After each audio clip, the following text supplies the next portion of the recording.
This episode of DPV, we're putting a posi in gears in the Chevy 12 volt.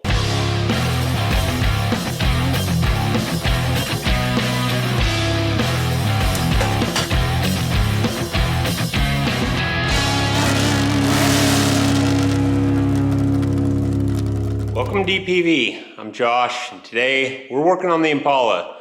Finally building this 12 volt rear end, putting some 373 gears and this posi unit from Summit Racing. You know, it's really gonna wake this thing up going from 273 open gears to 373s with a posi. I'm pretty excited. So first thing we gotta do, we gotta make some setup bearings for the pinion.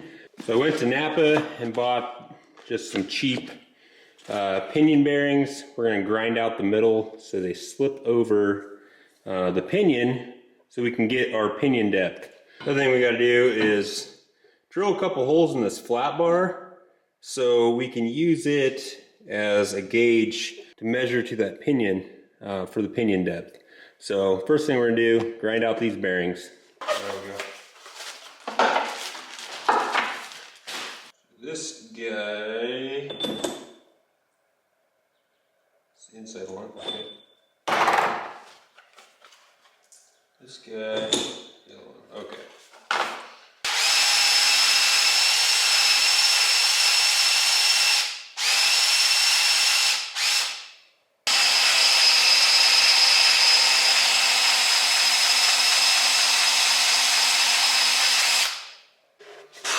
All right, so making these setup bearings, I'm trying to grind them out about like 2 thousandths over, and they're about 2 thousandths under, because when you put them on, it's a press fit. So I'll be like heating them up to get them on over the pinion. And I was using a little like flapper sander like this on my drill, and it's taking forever. So then I thought I needed some more RPM, okay? So I got out my little multi-tool, and it's got different heads you can put on. This one's supposed to be for like drywall, but this motor did not like that too much, and I really don't want to burn this thing up. Then I had a genius plan, and it is awesome. I hooked that sucker up to my router, and it's got plenty of power. Yeah, baby. Just like that. All right, I think that's about 2 thousandths over, but I'm gonna let this sucker cool off a little bit and then recheck it. Maybe I'll grind out the other one while I'm waiting.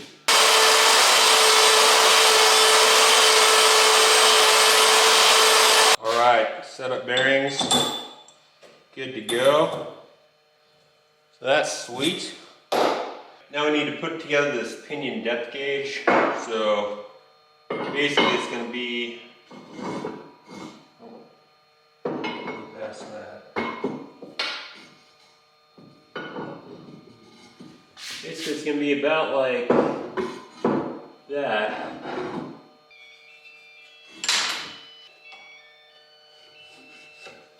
All right, got that cut. So now we're just going to go ahead and figure out where we want it. I'm going to go with this hole and this hole because the pinion is kind of down here. So I need to be able to measure to the center line of the axle and to the end of the pinion from this plate. So kind of go at an angle there, drill a hole here and there. And how I determine those holes, I just use the cover as a template. That hole. Line it up, draw a little mark. Use the spring tool. Kapow, kapow. Now we'll go drill it. Okay. Now, just gotta find the center of that pinion, which is, I think as long as we hit the end of it.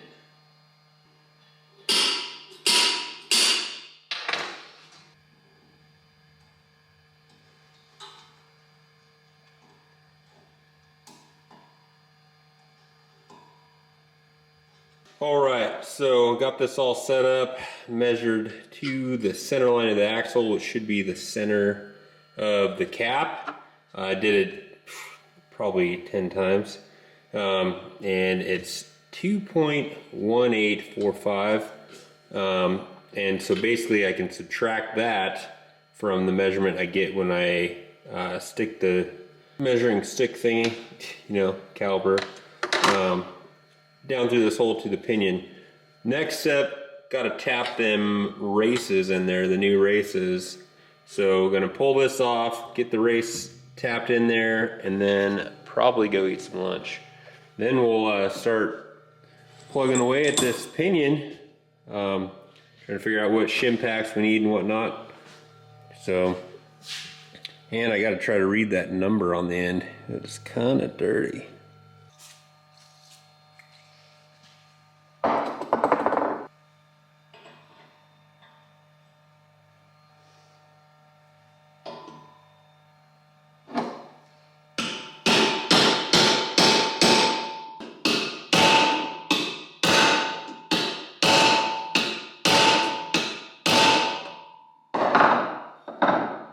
Alright, inner race is in, and when you're doing this you want to make it sure it goes all the way and seats up against that lip down in there. You can kind of hear it when the metal comes together, it kind of changes pitch a little bit, and you can also shine a light in there and kind of see, but you want that all the way tight. And I was struggling, but the game changer was just moving the thing down on the floor so I could get a better swing at it, and of course bigger beater.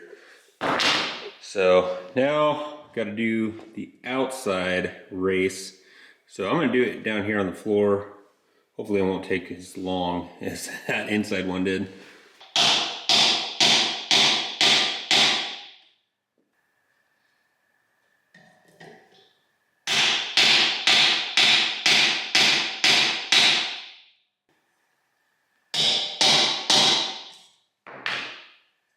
All right, I've been messing with this pinion for a little bit and got it all set up.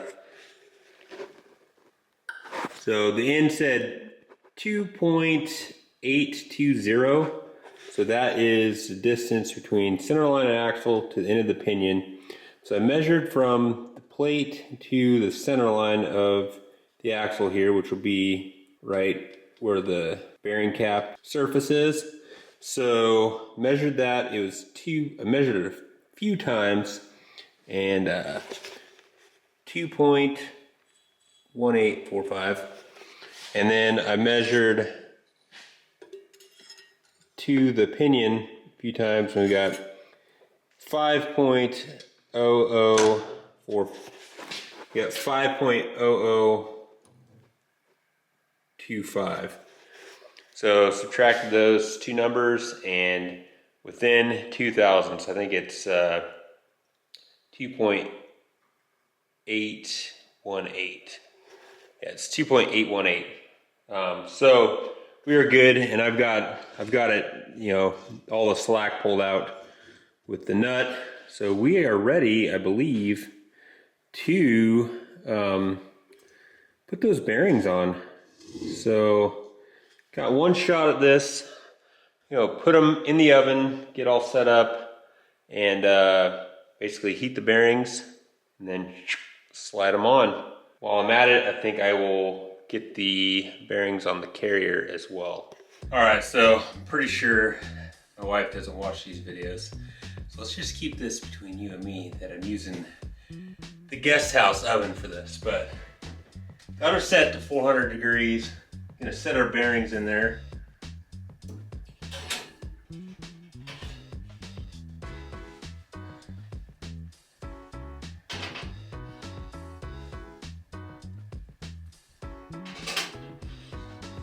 Yeah, I'll come back in about 20 minutes with some gloves, and we'll just set the suckers on there, hopefully. All right, so I think I'm gonna start with the carrier bearings because it's a shorter distance to go, and it'll give me some practice. And then we'll tackle that pinion. All right, here we go.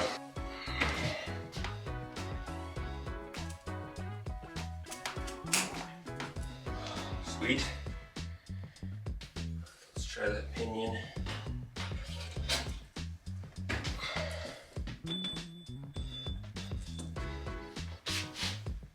Nice.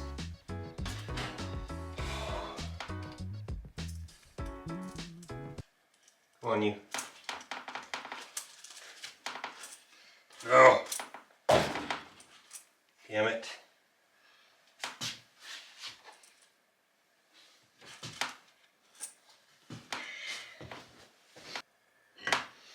Dang it. All right, got the bearing unstuck. So, and the guest house is up above the shop, so it's kind of convenient that the oven's right there, but it's also upstairs, so that's why I'm kind of huffing and puffing because I keep running up and down the stairs. But anyway, bearing's back in the oven, heating back up, and so we're gonna take a minute here to get this pinion in. So now that the bearing's set on there, there's a couple things we gotta do. So we'll slide the pinion in the hole, and then there's a crush sleeve that goes between the bearings, and that sets the preload on the bearings themselves. And then the other bearing will go on, and then the seal. Now I learned something kind of interesting about these seals. I guess they don't make the correct seal for the passenger car 12 volt anymore. The truck 12 volt has a little bit longer snout on it than the passenger car. And so this seal surface is kind of inset a little bit and ends up making it so this inside seal edge ends up riding right on the chamfer of the yoke, and then it doesn't seal. So you got to hold it out a little bit. Now there's a few different options. You can just simply hold it out, like don't tap it all the way in, but then you risk, you know, not getting it in there totally square. You could have a piece machined, which I don't have a machine shop, so not going that route. Or you can make yourself a little spacer. I just made it out of some wire here. And yeah, it might seem kind of like a hack job, but that's really the only option. You have to hold that seal out a little bit so it will actually ride on the yoke. The best order of operation here would be flip this thing over. There we go. That's good. Okay. Set the crush sleeve on the pinion. Set the bearing in here. We do need to put a little oil on these guys.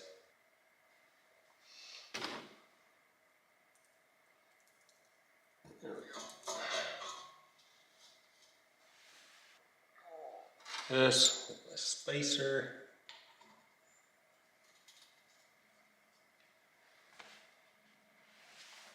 Block of wood.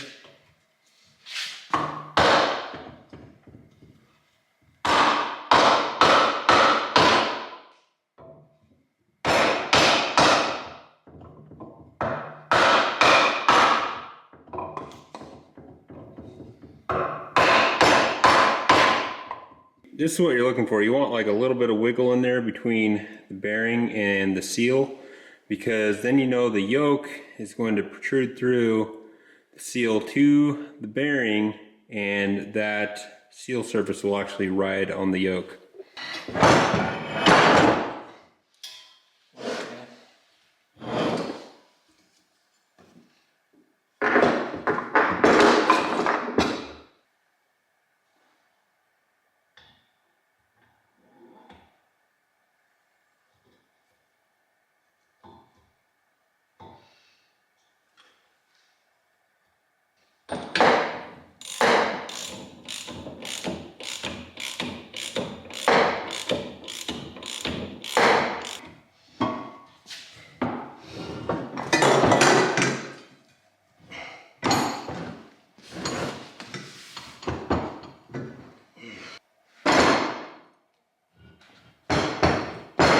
there's something wrong.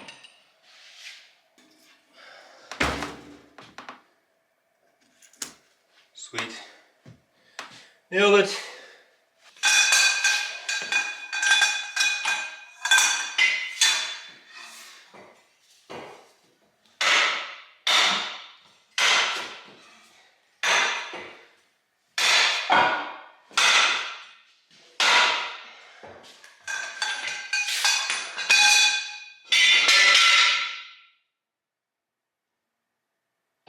All right, well, I'm gonna have to recruit some help on getting that pinion tightened up the rest of the way. Broke pretty much both of my breaker bars, and a couple of articles I read that of people doing this, they have broken breaker bars as well.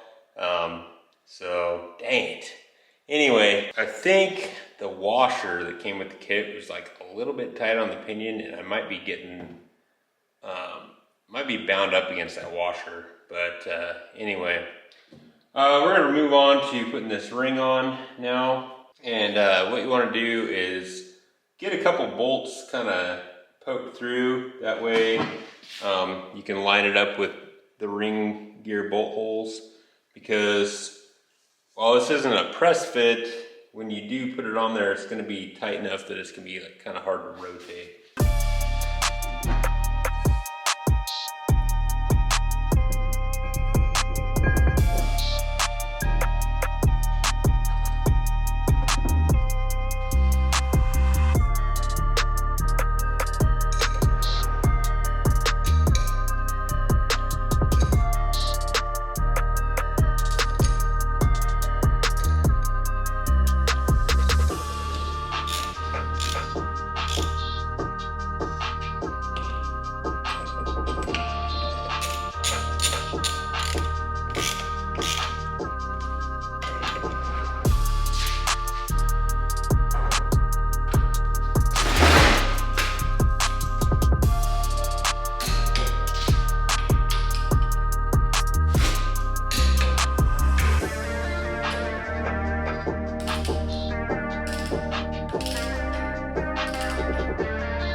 All right, just went to 30 pounds. Now I'm going to bring it up to 55 pounds.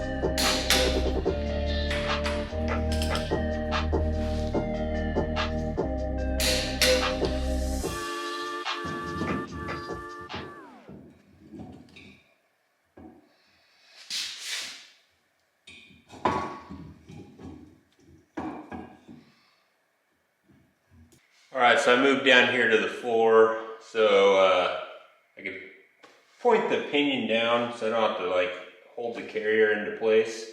And I'm basically just trying to set that backlash. You can hear that's still too much. So I'm gonna swap one of these shims over.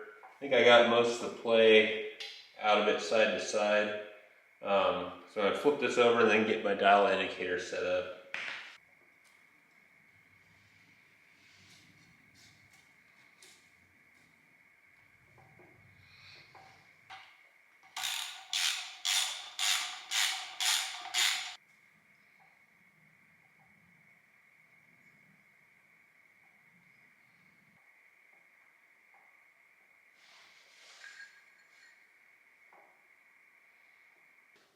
All right, so I got dial indicator hooked up and got about 5 thousandths, which is a little tight actually. I'm supposed to have like 7 to 9 thousandths, so I need to actually take out that little shim on this side.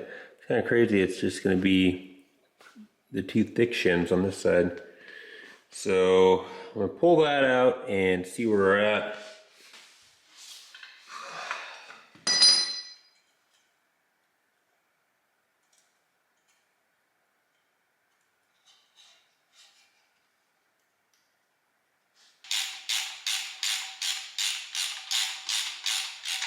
Well, parts store did not have any of the yellow gear marking compound. And so I tried it with the Prussian blue. really hard to tell what's going on there. So, gonna have to just order some. I was really hoping to get this buttoned up this week, but that's all right. Anyway, I gotta work tonight, so probably not gonna get on this thing for another week or so. But I'll get that yellow marking compound ordered, and hopefully everything's good so I can get this thing under the car. Because the underpower tour is coming up real quick, and obviously can't drive it in that condition. So anyway, see you in a few days. All right, well, the Prussian blue, that did not work. And then I tried some white lithium grease, also a no-go. So ended up having to order some gear marking compound because no place in town had it. It still kind of baffles me that parts stores don't carry gear marking compound. And as I searched for it online, I saw a bunch of forums saying the same thing, that you can't get this stuff at your general parts stores, which just doesn't make sense. So if you're doing gears and you run into the same issue that I did, not being able to find the gear marking compound, I'll link this down in the description below. Pick yourself up some. This stuff paints on so much easier than that Prussian blue. It's almost like it was meant for this job. And I barely used any, so I'm going to be able to do a lot of rear ends with this too. All right, there's something not good here. Like,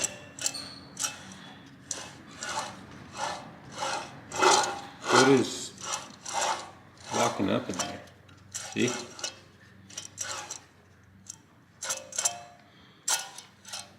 Weird. So I had to pull that pinion apart. There's something not right. All right, well, I'm not sure what's going on there. So got it all apart. Didn't see anything obvious, but anyway, got some parts coming. New crush sleeve and pinion nut. So hopefully that's supposed to be here in a couple days. It's kind of crunch time getting the Impala back together, so kind of getting nervous, but hopefully we can get this thing back together in short order. All right, see you when the parts show up. All right, I'm not sure what I had going on there, but the pinion is kind of binding up, and I never got the preloaded that I needed on the pinion, even though I tightened it down quite a bit. So I got a new crush sleeve, new pinion nut. We're gonna try this again, and gosh, this is my last couple days to try to get this thing ready to go for the underpower tour. So hopefully this works out, but we're gonna drop this pinion back in, see if we can get it to tighten down properly.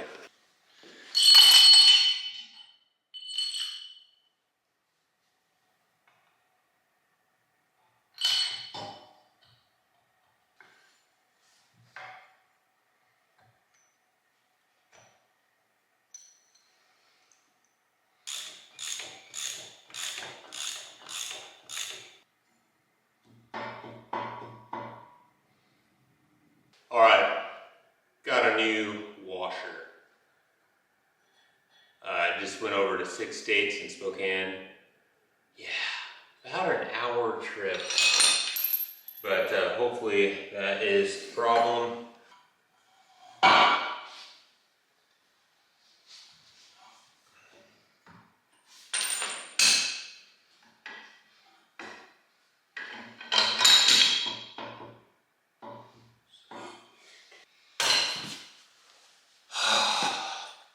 All right, so I just got off the phone with my dad's buddy Branham, who helped out on the big cheaper end, putting that 14-volt mini spool in the Eaton HO72.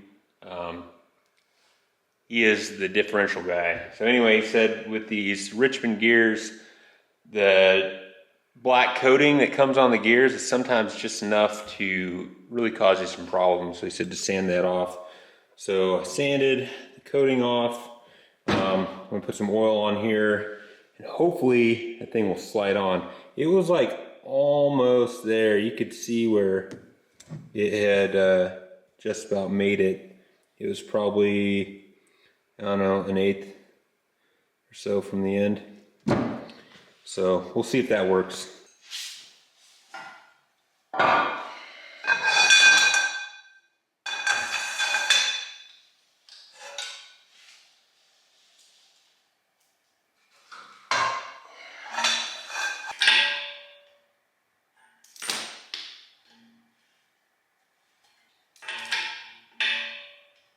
Yep. Somewhere between 25 and 20. Crazy, man. That made all the difference.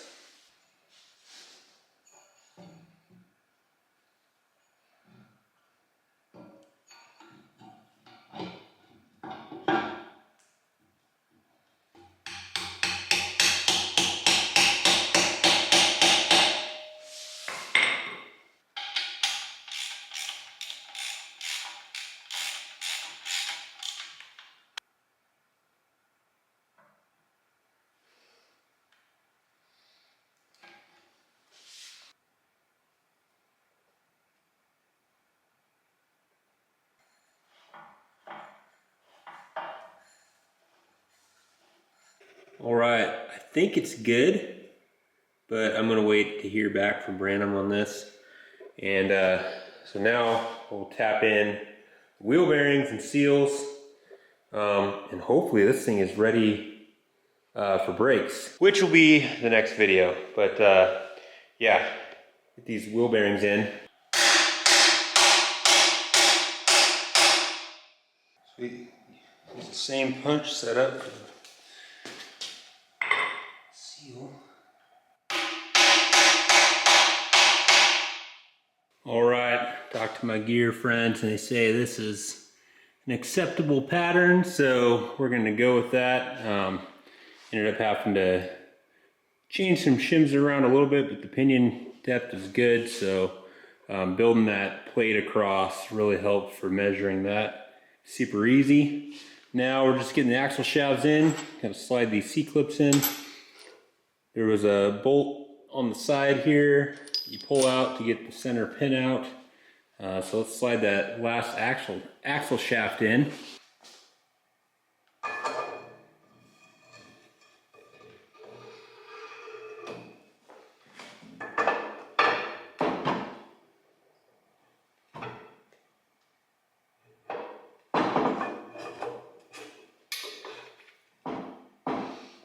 With that center pin out, you can slide the axle shaft in quite a ways, get that C-clip in there. Then you got to push the axle shaft back out so you can get your cross pin back in.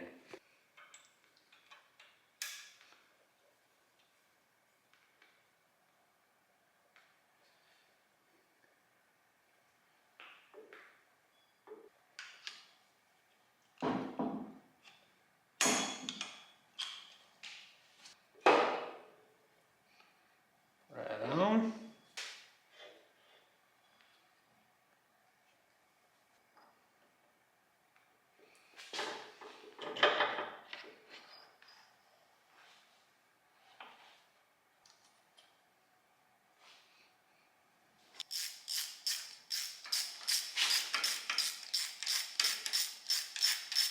All right, now I just gotta get that cover on and slide this sucker into the car. So pretty dang excited.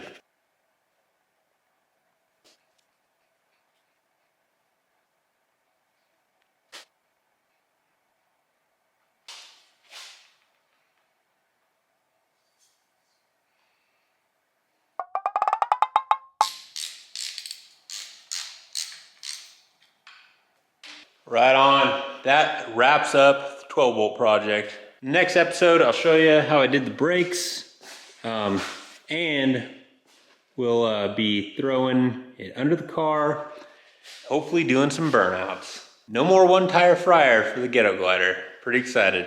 So anyway, Under Power Tour's coming up probably a week from when this video posts. Super excited. Hopefully you guys like the trip and the videos that'll come from that. hopefully we'll see some of you guys there. So if you're coming, leave a comment down below.